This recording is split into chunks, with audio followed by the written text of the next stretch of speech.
Here is how you can fix the taskbar not working in Windows 11. Try placing the cursor at the bottom of the screen. If it shows, that means the Hide the Taskbar option is turned on.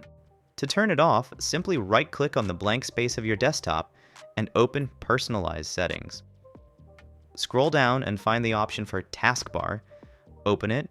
Now again scroll down and click on Taskbar Behaviors to extend this menu, and just switch off Automatically Hide the Taskbar by unselecting it. However, if that isn't the problem, you can see the taskbar, but it's not working at all. It may be due to unresponsive File Explorer. From your keyboard, press Ctrl plus Shift plus Escape keys together to open the Task Manager. Now locate and select the Windows Explorer and click on Restart Task.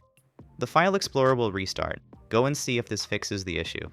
You can also try updating the windows if there are pending updates available. Press the Windows plus I keys on the keyboard to open the settings.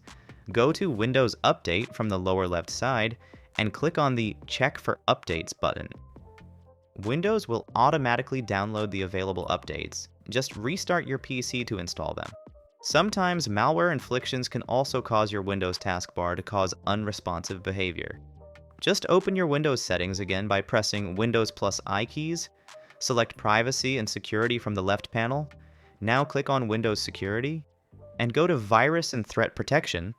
A new pop-up window will open, and just run a quick scan by clicking this button. Hopefully, one of these steps will fix the issue. And that's it.